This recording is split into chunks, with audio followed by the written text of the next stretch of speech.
네, 바로 이 표창장 논란에 해당 대학이죠. 네, 동양대학교. 조국 법무부 장관 딸의 표창장 수상 의혹을 규명하기 위해서 진상조사위원회를 구성했습니다. 네, 조 장관의 딸에게 표창장이 주어진 경위와 부인인 정경심 교수가 표창장 발행에 압력을 행사했는지를 집중적으로 조사했는데요. 동양대가 조금 전 조사 결과를 발표했습니다. 직접 들어보시죠. 하나를 먼저 말씀을 드리도록 하겠습니다.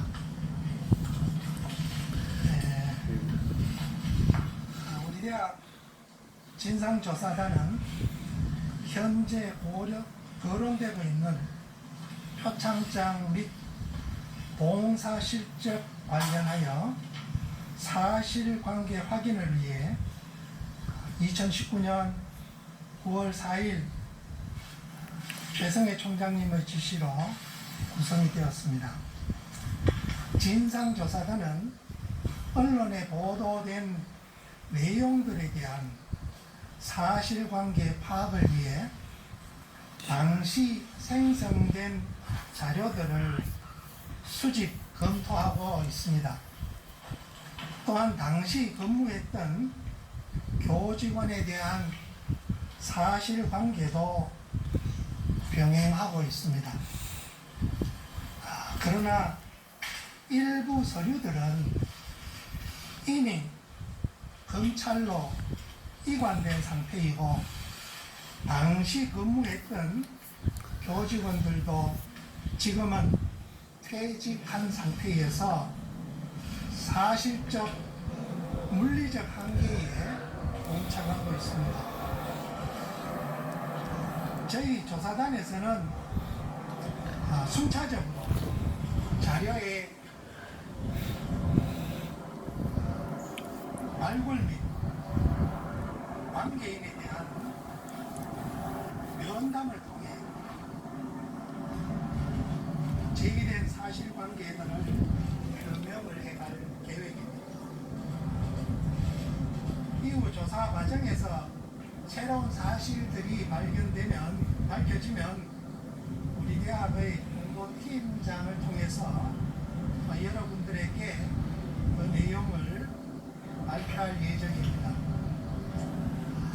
현재 검찰에서 수사 중인 사안이기 때문에 자세한 내용에 대해서는 설명드릴 수 없는 점을 양해해 주시기 바랍니다.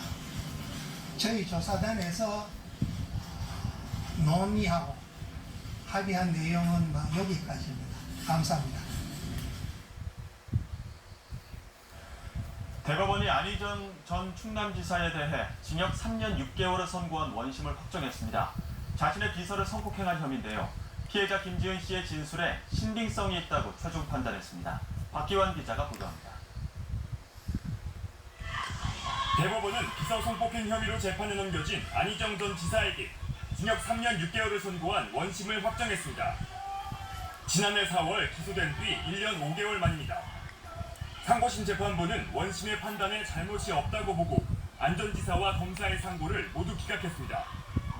앞서 안 전 지사는 지난 2017년 7월부터 지난해 2월까지 10차례에 걸쳐 비서 김지은 씨를 추행하거나 간음한 혐의로 재판에 넘겨졌습니다. 1심 재판부는 강제추행과 피감독자 간음 등 공소사실에 기재된 10가지의 범죄 사실 모두를 무죄 판단했습니다. 국민 여러분, 죄송합니다. 부끄럽습니다. 많은 실망을 드렸습니다. 다시 태어나도록 더 노력하겠습니다. 하지만 2심 재판부는 1심 판단을 뒤집었습니다. 2심 재판부는 안 전 지사의 성폭행 사실 모두와 일부 추행 사실까지 포함해 9가지 범죄 사실을 인정하고 유죄 판단했습니다. 결국 안 전 지사는 징역 3년 6개월을 선고받아 법정 구속됐습니다. 대법원에서도 피해자 김 씨의 진술 신빙성과 업무상 위력에 의한 추행 인정 여부가 쟁점이 됐는데 2심 판단이 옳다고 판단했습니다. 대법원은 피해자 등의 진술이 일관되고 경험에 비춰 모순되는 부분이 없다며 안 전 지사에 대해 3년 6개월의 실형을 확정했습니다. 판례가 어떻게 생각하시는지 판례 말씀 부탁드리겠습니다. 유감스럽습니다. 할 말 없습니다. 오랜 법정 투쟁에 마침표를 찍은 김지은 씨는 재판부에 감사하며 이제 일상으로 돌아가고 싶다는 뜻을 밝혔습니다. 이제는 일상으로 돌아가고 싶습니다.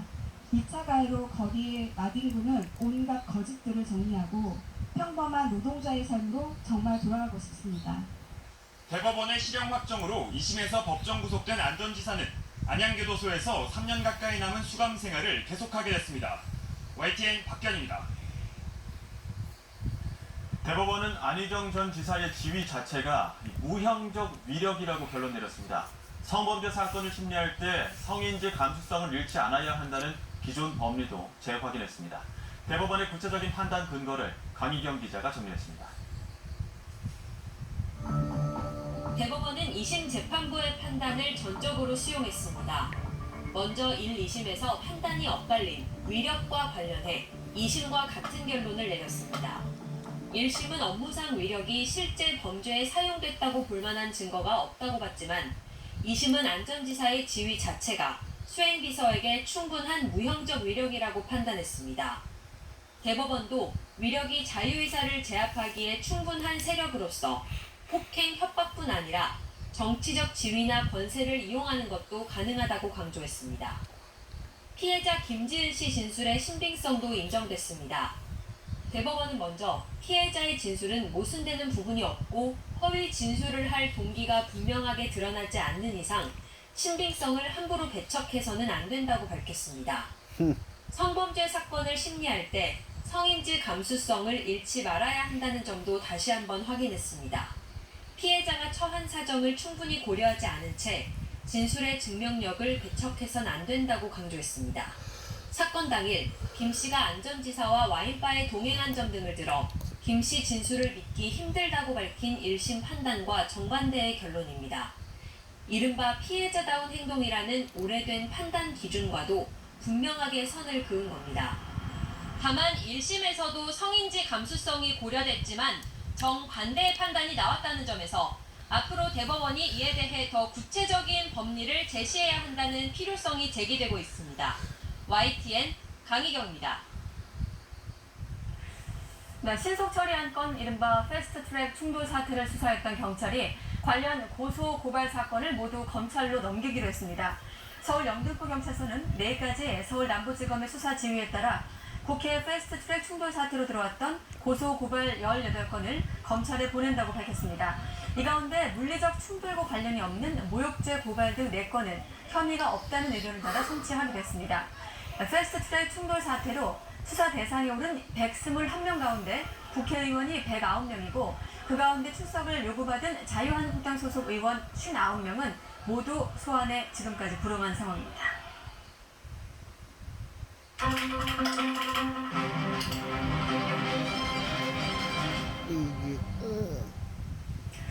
자, 이렇게 이 패스트트랙 관련 고발 사건을 수사하고 있는 경찰이 이 관련 사건들을 모두 검찰로 넘기기로 했다는 소식인데요.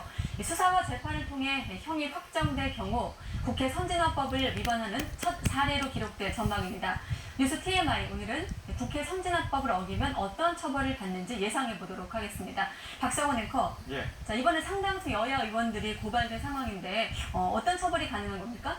네, 지난 2012년 5월 2일 19대 국회 마지막 본회의에서 여야는 국회 선진화법에 합의했습니다. 국회에서 몸싸움과 폭력 발생을 막아보자는 취지에서 이른바 몸싸움 방지법이라고도 불리는데요.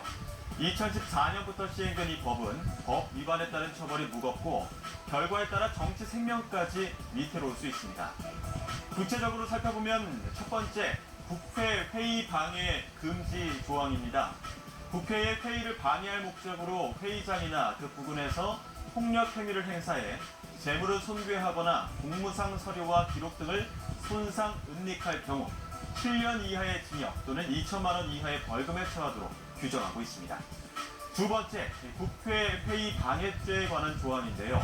국회의 회의를 방해할 목적으로 회의장이나 그 부근에서 폭행, 체포 감금, 협박, 주거침입, 퇴거 불응, 재물 손괴의 폭력 행위를 하거나 의원의 회의장 출입 또는 공무집행을 방해한 경우 5년 이하의 징역 또는 1,000만 원 이하의 벌금에 처하도록 하는 규정입니다.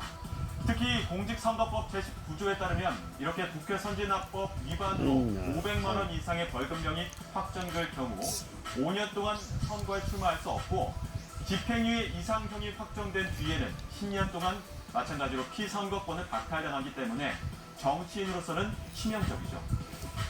국회의원 체포의 경우는 어떻게 될까요? 체포동의안을 요청할 경우 국제적의원 과반이 참석하고 과반이 찬성을 해야 통과할 수 있습니다. 이렇게 현실적인 장벽이 있는데요. 9월 정기국회 시작되면서 의원들은 불체포 특권을 적용받습니다. 체포 동의 요구서를 국회에 요청한다 하더라도 방금 전에 말씀드린 것처럼 본회의 통과를 위해서는 제적의원 과반 참석에 또 과반이 찬성해야 하기 때문에 현실적으로 강제 수사가 실현될지는 누구도 장담할 수 없습니다.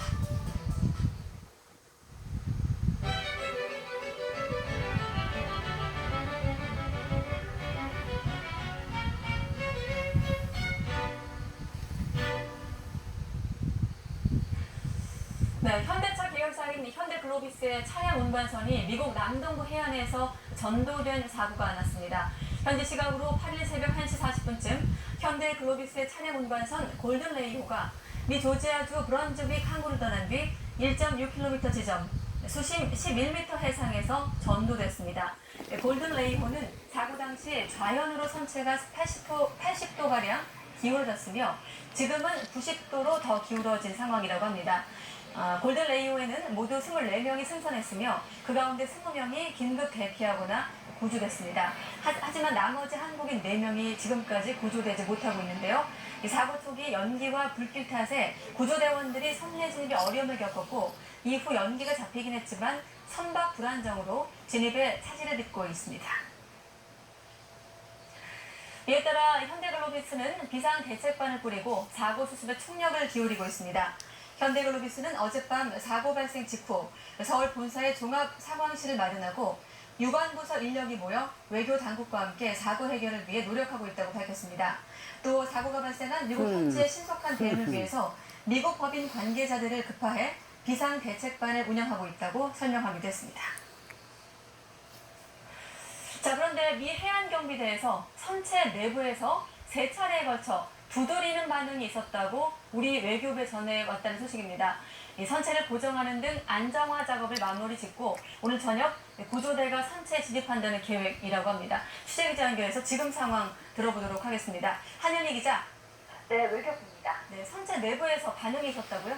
네, 그렇습니다. 미 해양경비대 관계자가 우리 시각으로 오늘 오전 7시 10분쯤 기관실에 고립된 선원들과의 연락을 위해서 선체 주위를 돌면서 선체를 두드리는 작업을 진행했는데 3차례에 걸쳐서 선체 내부에서 역시 두드리는 반응이 있었다고 우리 외교부에 전해왔습니다. 또 선체를 계속 두드리기 위해서 구명정이 야간 대기 중이라고 외교부는 설명했습니다. 외교부는 현재 미 해양경비대가 선체 내부에 연기와 화염을 진압했고 자연으로 90도 기울어진 선체가 떠밀려가지 않도록 A선 2대로 선체 안정화 작업을 하고 있다고 설명했습니다. 이에 따라 현재 시각으로 새벽 6시 반, 우리 시간으로는 저녁 7시 반에는 구조대의 선체 진입이 시작될 전망입니다. 정부는 신속 대응팀도 현장으로 파견하기로 했습니다. 오늘 오전 외교부와 국무수석실, 해양수산부, 해경 등 유관기관이 관계기관 대책회의를 열었는데요. 1차로 신속 대응팀 8명을 파견하기로 했습니다. 본부에서 3명, 해경 출신 전문가 등을 포함해서 미국 공관에서 5명이 현장에 갈 예정인데 서울 본부에서 파견하는 대응팀은 오늘 저녁 비행기로 미국으로 출발합니다. 이번에는 헝가리 사고 때와 달리 가족 지원 등을 담당하는 신속 대응팀 외에 긴급 구조팀은 파견하지 않는 것으로 전해졌는데요. 미국의 해안경비대가 경험과 실력을 갖추고 있는 만큼 구조 활동은 미국 측에 임임한다는 계획으로 알려졌습니다. 지금까지 외교부에서 전해드렸습니다.